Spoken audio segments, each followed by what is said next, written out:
അസ്സലാമു അലൈക്കും. എല്ലാവർക്കും ന്യൂസ് കിച്ചണിലേക്ക് സ്വാഗതം. അപ്പോൾ ഇന്ന് നമ്മളൊരു തോരനാണ് നമ്മൾ ഉണ്ടാക്കുന്നത് കേട്ടോ. നമ്മൾ തോരൻ ഉണ്ടാക്കുന്നത് പറഞ്ഞാൽ നമ്മൾ ചേനയൊക്കെ ഉണ്ടാവില്ലേ, പക്ഷേ ഇത് ചേനല്ല, ചേനേൻ്റെ ഷേപ്പിലാണ് കാണുന്നത്. പക്ഷേ ഇത് കഴുകുന്ന സമയത്ത് ചെറിയൊരു കൊഴുപ്പൊക്കെ ഉണ്ടാവും. നമ്മൾ വെണ്ടയ്ക്കൊക്കെ കണ്ടില്ല ചെറിയൊരു കൊഴുപ്പ് അതുപോലെയൊക്കെ ആവും. അപ്പോൾ ഇതെന്താണെന്ന് വെച്ചിട്ടുണ്ടെങ്കിൽ നമ്മൾ കാവത്തില്ലേ, ആ കാവത്ത് എന്ന് പറഞ്ഞ സാധനമാണ്. വേറെ എന്തെങ്കിലും പേരുണ്ടോ എന്ന് എനിക്കറിയില്ല. അപ്പം ഞാൻ ഉച്ചയ്ക്ക് എനിക്ക് ഇതുപോലെ ഞാൻ സ്പെഷ്യലായിട്ട് ഉണ്ടാക്കിയത് കാവത്ത് തോരനായിരുന്നു. അപ്പോൾ അതവിടെ ഞാൻ വീഡിയോ എടുത്ത് മാറ്റി വെച്ചിട്ടുണ്ട് കേട്ടോ. പിന്നെ എന്താണെന്ന് പറഞ്ഞിട്ട് പിന്നെ എനിക്ക് രാത്രിക്കൊക്കെ ഇതുപോലെ ഹസ്ബൻഡ് ലീവായപ്പോൾ പിന്നെ നെയ്ച്ചോറും ചിക്കൻ ഫ്രൈ ഒക്കെ ഉണ്ടായിരുന്നു കേട്ടോ. അതൊന്നും പിന്നെ ഞാൻ ഒരുപാട് എടുത്തിട്ടില്ല. ഹസ്ബൻഡിന് നെയ്ച്ചോറെന്ന് വെച്ചിട്ടുണ്ടെങ്കിൽ നമ്മൾ സാധാരണ കുക്കറിലൊക്കെ നമ്മൾ വെക്കില്ലേ, അതല്ല തിളപ്പിച്ചൂറ്റിയിട്ട് പിന്നെ വെക്കുന്ന ഒരു ചോറുണ്ട്. അങ്ങനെയാണ് ഇഷ്ടം കേട്ടോ. അതായത് ഗ്രീൻ പീസും ക്യാരറ്റൊക്കെ ഇട്ടിട്ട് അങ്ങനെ തിളപ്പിച്ചൂറ്റി മാറ്റിക്കാണ്ട് നമ്മൾ ദമ്മിട്ട് വെക്കുന്ന നെയ്ച്ചോറുണ്ടല്ലോ, അതാണ് ഏറ്റവും ഇഷ്ടം കേട്ടോ. അതിൽ ഗ്രീൻ പീസൊന്നുമില്ല, ഗ്രീൻ പീസൊന്നും ഞാൻ പിന്നെ വെള്ളത്തിൽ പെട്ടെന്നായതുകൊണ്ട് കുതിർന്ന് കിട്ടാൻ പ്രയാസമായിട്ടുണ്ട്, ഞാൻ ഇട്ടിട്ടില്ല. ഇവിടെയൊക്കെ അങ്ങനെയാണ്. എപ്പോഴാണ് തോന്നുന്നത് വെച്ചാൽ അപ്പോൾ ഒരു ഫുഡ് ഉണ്ടാക്കലാണ്, അല്ലാതെ മുൻകൂട്ടി നമ്മൾ ഇങ്ങനെ ഉണ്ടാക്കാം അങ്ങനെ ഉണ്ടാക്കാമെന്ന് പറഞ്ഞേക്കില്ല. ആ തോന്നുന്ന ടൈമിൽ ചിലപ്പോൾ പുറത്തുനിന്ന് വാങ്ങിക്കാനും ചിലപ്പോൾ വീട്ടിലുണ്ടാക്കുമോ, അങ്ങനെ ഓരോരോ ഇതൊക്കെ. അപ്പം ഞാൻ ചിക്കൻ ഫ്രൈ ലെഗ് ഫ്രൈ ചെയ്ത് കണ്ട് ആദ്യം ചെറിയ മോന് കൊടുത്തപ്പോൾ അവന് ഉറക്ക് വന്നിട്ടുണ്ടായിരുന്നു. പിന്നെ ഉറങ്ങിക്കഴിഞ്ഞാൽ പിന്നെ പിടിച്ച് വലിച്ച് എഴുന്നേൽപ്പിച്ച് കൊണ്ടുവരാൻ ഭയങ്കര പാടാണ്. ഇതിലേന്ന് പറഞ്ഞാൽ പിന്നെ അതിലേ പോകും. ഫുഡ് കഴിക്കാത്ത മക്കൾ കിടക്കുമ്പോൾ നമുക്കൊരു ബുദ്ധിമുട്ടല്ല, ഒരു സങ്കടം വരുമല്ലോ. ഞാൻ എന്തായാലും വലിച്ച് എഴുന്നേൽപ്പിച്ച് കൊണ്ടുവരും. അപ്പോൾ അതുകൊണ്ട് തന്നെ അവർക്ക് വേഗം കൊടുത്തപ്പോൾ ഇതാണ് കാവത്ത് കേട്ടോ. അപ്പോൾ എനിക്ക് വെജിറ്റബിൾ കൊടുന്ന കൂട്ടത്തിൽ ഇങ്ങനെ ചെറിയൊരു പീസ് ഉണ്ടായിരുന്നു കേട്ടോ. ഇപ്പോഴത്തെ മക്കൾക്കൊക്കെ അറിയുമെന്നറിയില്ല, ഞാനും വല്ലാതെ കഴിച്ചിട്ടും ഇതൊന്നും ഇല്ലാത്ത സംഭവമാണ്. പക്ഷേ എനിക്ക് അറിയാം എന്താണെന്നുള്ളത്. പക്ഷേ അതിൻ്റെ തൊലി റിമൂവ് ചെയ്യുന്ന സമയത്ത് ഒരു പിങ്ക് കളറായിട്ടുണ്ടാവും കേട്ടോ. അപ്പോൾ ഞാൻ ഇതുപോലെ ഞാൻ ആദ്യം തന്നെ കുറച്ച് ചെറിയ ഉള്ളിയും ഒരു 4-5 ചെറിയ ഉള്ളിയും ഒരല്പം പെരിഞ്ചീരകവും ചേർത്ത് തേങ്ങ അവിടെ ചതച്ച് വെച്ചിട്ടുണ്ട് കേട്ടോ. പിന്നെ നമ്മൾ എണ്ണയിലേക്ക് കടുകും കറിവേപ്പിട്ട് പൊട്ടിച്ചതിന് ശേഷം നമുക്കത് ഇതിലേക്ക് ചേർത്ത് കൊടുക്കാം.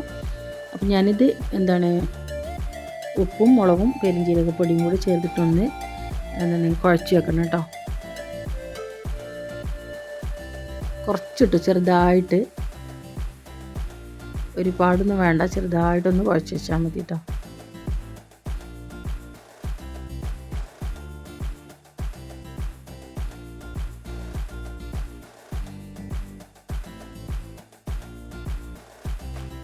അതിന് ശേഷമാണ് ഇതിലേക്ക് ചേർത്ത് കൊടുക്കുന്നത്. സാധാരണ നമ്മൾ മീനൊക്കെ ഫ്രൈ ചെയ്യുമ്പോൾ തന്നെ ചെറുതായിട്ടൊന്ന് ഉപ്പും മുളകും മഞ്ഞൾപ്പൊടിയും പെരിഞ്ചീരകപ്പൊടിയും കൂടെ ചേർത്തിട്ടൊന്ന് ചെറുതായിട്ടൊന്ന് കുറച്ച് സമയം എന്നിട്ട് മാറ്റി വെച്ചിട്ട് പിന്നെ ഞാൻ കടുക് വറുത്തപ്പോൾ അതിലേക്ക് ചേർത്ത് കൊടുത്തിട്ടുണ്ട്. പിന്നെ അല്പം ഞാൻ മഞ്ഞൾപ്പൊടിയും കൂടി ചേർത്ത് കൊടുത്തിട്ടുണ്ട് കേട്ടോ, കുറച്ചും കൂടെ കളറിന് വേണ്ടിയിട്ട്. അതായത് നമ്മൾ തേങ്ങ ചേർക്കുന്ന സമയത്ത് ഒന്നും കൂടെ കളർ ഉണ്ടാവാൻ വേണ്ടിയിട്ടാണ്.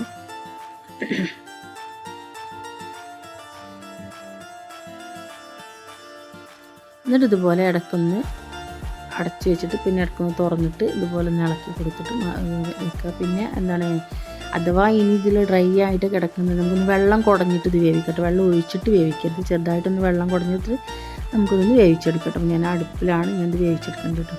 കാരണം എന്താണെന്ന് വെച്ചിട്ടുണ്ടെങ്കിൽ വെള്ളം നമ്മൾ ഒരുപാട് ഒഴിച്ച് വെച്ചിട്ടുണ്ടെങ്കിൽ വേഗം ഉടഞ്ഞു പോകും. അപ്പോൾ അതുകൊണ്ട് തന്നെ നമ്മൾ എന്ത് ചെയ്യുക, വെള്ളം കുടഞ്ഞു കൊടുക്കുക. അപ്പോൾ അല്പം ആകുമ്പോൾ വെള്ളം അങ്ങനെ കുടഞ്ഞു കൊടുക്കുമ്പോൾ നമുക്കെന്ത് പിന്നെ ഉടഞ്ഞു പോവാതെ തന്നെ കിട്ടും.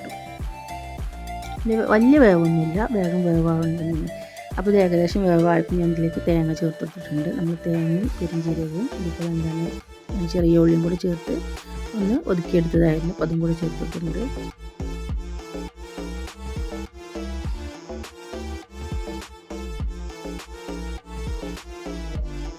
പിന്നെ ഇതിലേക്ക് ഒരല്പം ഗരം മസാലപ്പൊടിയും കൂടി ചേർത്തിട്ടുണ്ട് കേട്ടോ.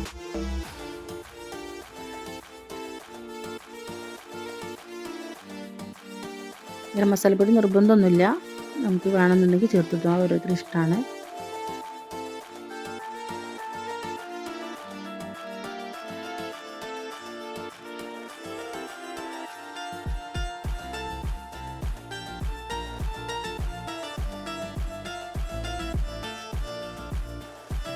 ഇതോടെ റെഡി ആയിട്ടുണ്ട് കേട്ടോ. നല്ല ടേസ്റ്റുള്ള നമ്മളെ കാവത്ത് തോരനോടെ റെഡി ആയിട്ടുണ്ട് കേട്ടോ. നമ്മുടെ മക്കൾക്കൊന്നും കാവത്ത് എന്താണെന്നൊന്നും അറിയുന്നുണ്ടാവില്ല. പിന്നെ എൻ്റെ കാലത്തിനനുസരിച്ച് തന്നെ കാവത്ത് എന്താണെന്നൊന്നും അധികം അറിയാത്ത ആൾക്കാർ തന്നെ ഉണ്ടാവും. പക്ഷെ ഞാൻ കണ്ടിട്ടുണ്ട്, അതുകൊണ്ട് എനിക്ക് മനസ്സിലായി. പിന്നെ അറിയാത്ത കുട്ടികൾക്കൊക്കെ ആണെന്നുണ്ടെങ്കിൽ ഇത് കാണിച്ചു കൊടുക്കുക, അതുപോലെ തോരനൊക്കെ ഉണ്ടാക്കി കൊടുക്കുക. അപ്പോൾ എന്തായാലും പഴമക്കാരുണ്ടെന്നുണ്ടെങ്കിൽ അവർക്കും എന്തായാലും ഇഷ്ടപ്പെടും. പിന്നെ എന്താണ് വെജിറ്റബിൾ ഇഷ്ടപ്പെടുന്നവരാണെന്നുണ്ടെങ്കിൽ അവർക്കും എന്തായാലും ഇഷ്ടപ്പെടും കേട്ടോ. അപ്പോൾ എല്ലാവരും ഇതുപോലെ ഒന്ന് കാവത്തൊക്കെ കിട്ടുന്ന സമയത്ത് ഇതുപോലെ ഒന്ന് ഉണ്ടാക്കി നോക്കണം. നല്ല ടേസ്റ്റുണ്ട്, അടിപൊളി ടേസ്റ്റാണ് കേട്ടോ.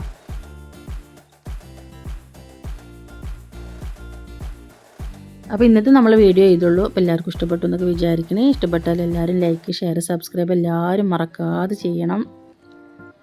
സബ്സ്ക്രൈബ് ചെയ്ത കൂട്ടുകാരാണെങ്കിൽ ലൈക്ക് അടിക്കാതെ പോകരുത്. അതുപോലെ ആദ്യമായിട്ട് കാണുന്നവരാണെങ്കിൽ സബ്സ്ക്രൈബും ചെയ്യണം, അതിൻ്റെ കൂടെ ലൈക്കും കൂടെ ഒന്ന് ചെയ്തേക്കണം കേട്ടോ. അപ്പോൾ ഇനി മറ്റൊരു വീഡിയോ ആയിട്ട് വീണ്ടും കാണാം. എല്ലാവരോടും അസ്സലാമു അലൈക്കും.